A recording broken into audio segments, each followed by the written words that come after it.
तो साथियों यह धुन आप सुने होंगे और वो लड़का भी धुन सुना और उसके अंदर बड़ी उतावलापन हो गया। जब धुन सुन रहा था तब गौर से उस हारमोनियम को देख रहा था, बटन दबाने के तौर तरीके को देख रहा था, हवा भरने के तौर तरीके को देख रहा था। उसे बड़ी पसंद आया, बहुत ही जचा, बहुत ही मजा आया। तो तुरंत जो है अपने घर आने से पहले एक हारमोनियम खरीद लाया और उसे लग गया कि अब हम भी धुन बजा लेंगे, क्योंकि भाई साहब अंगुली चला रहे थे और हवा भर रहे थे और तुझे देखा तो ये जाना सनम धुन निकल रहा था। चलता हूं, आज मैं भी धमाल अपने गांव में मचाऊंगा। हारमोनियम खरीद करके लाया और चारों तरफ एकदम अपने गांव में हल्ला मचा दिया कि भाई साहब आप लोग इकट्ठा हो जाइए, आज मैं शाम को गजब का धुन निकालने वाला हूं, गजब का म्यूजिक सुनाने वाला हूं, आप सारे लोग खुशी के मारे पागल हो जाएंगे। भीड़ बड़ी उतावला हो गई, सारे गांव के शाम के लोग इकट्ठे हो गए और जब इकट्ठे हुए शाम वाले लोग, उसके बाद हुआ कि भाई अब धुन निकालिए, संगीत सुनाइए। तो हारमोनियम वो लाया और वो जैसा कि देखा हुआ था कि भाई बटन पे अंगुली दबाया जा रहा था और हवा भरी जा रही थी। जब वो अंगुली दबाया और हवा भरा तो पी पा पी पा पी पा पी पा पी पा पी पा पी इस तरीके की आवाज निकलने लगी। तो वो आदमी बड़ी हैरान हुआ कि यार वो आदमी बजा रहा था तो तुझे देखा तो जाना सनम बज रहा था और हम बजा रहे हैं तो पी पा पी, ये क्या हो रहा है। तो थोड़ा सा हारमोनियम को देखा, अगल बगल देखा और उसके बाद कहा कि धैर्य रखिए, मैं अभी निकाल रहा हूं, अभी धुन बजाऊंगा। और साथियों दोबारा कोशिश किया, वही आवाज पी पा आने लगी। अब वो आदमी सोचने लगा कि यार ऐसा क्या बात है, वो आदमी अंगुली दबा रहा था, हवा भर रहा था, बड़ी अच्छी धुन आ रही थी, मेरे से क्यों नहीं आ रही है।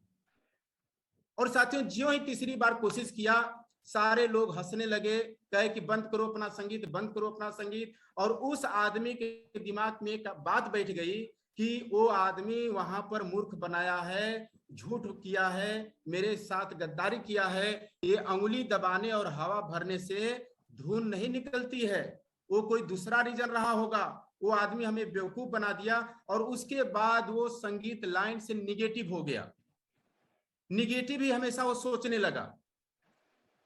उससे जो भी व्यक्ति जिंदगी में मिलता था वो सबको यही सलाह देता था, अरे संगीत मत बजाना, मत खरीदना, धुन में नहीं निकलता, बस ये सारी चीजें बकवास होती है, झूठी होती है, इसके चक्कर में कभी मत पड़ना। साथियों पूरे लाइफ भर लोगों को यही कहता फिरा और हमेशा संगीत के प्रति निगेटिव उसकी नजरिया बनी रही। साथियों आज इसके माध्यम से मैं मैसेज देना चाहता हूं कि आज हम लोग आरसीएम में भी कुछ यही कर रहे हैं। बड़े प्रोग्राम सांस्कृतिक संकुल, मान लीजिए डी कुमार सर का प्रोग्राम था, उसमें एक नया व्यक्ति चला गया और नया व्यक्ति जब वहां की बातें सुना, वहां के लाखों रुपए महीने की इनकम सुना, भाई सराहना वाले व्यक्ति को लाखों रुपए महीने पे पहुंचते हुए देखा, एक महिला को अच्छे खासे इनकम पे जाते हुए देखा, वो व्यक्ति वहां के सारी मोटिवेशनल चीजों को सुनकर के एकदम उत्साहित हो गया, जोश में आ गया, उसके अंदर एकदम पागलपन हो गया। क्या दुकान बदलने से चलता हूं, मैं भी धड़ाधड़ जुड़ूंगा और जोड़ने के बाद मेरा बिजनेस बढ़ने लग जाएगा, मेरे नीचे फिर रॉयल्टी आने लगेगी, मैं बहुत बड़े मुकाम पे हो जाऊंगा।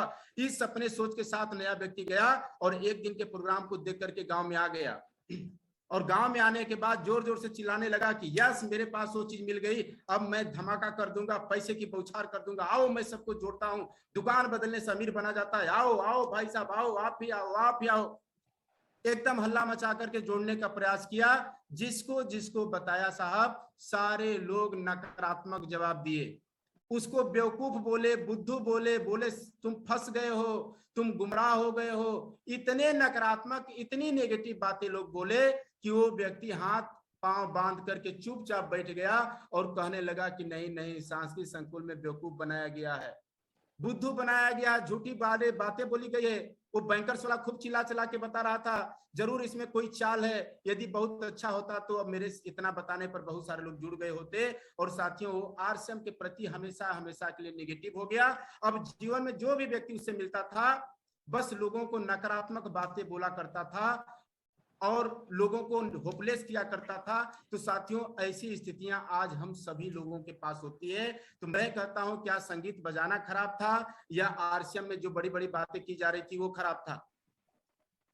साथियों ये दोनों चीजें अपने जगहों पर सही थी, लेकिन जो व्यक्ति उसको अपने तरीके से करने का प्रयास किया उसका तरीका गलत था। कहीं ना कहीं आज हम सभी लोग इसके चक्कर में फंस करके अपना बहुत बड़ा नुकसान कर लेते हैं।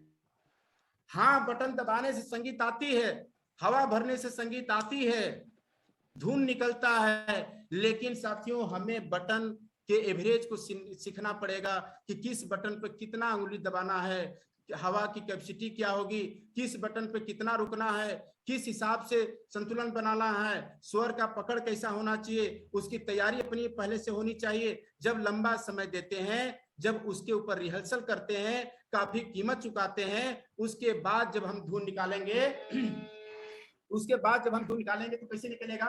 चांद तारों से चलना है आगे, आसमानों से बढ़ना है आगे, चांद तारों से चलना है आगे, आसमानों से बढ़ना है आगे, ऐसी बातों से क्या घबराना, यहाँ कल क्या हो किसने जाना, जिंदगी एक सफर है सुहाना, यहाँ कल क्या हो किसने जाना। तो साथियों कुछ समय यदि वो आदमी किया होता, सीखा ग्रेट होता, मैसेज सर, ग्रेट, क्या बात है, ग्रेट। जबरदस्त।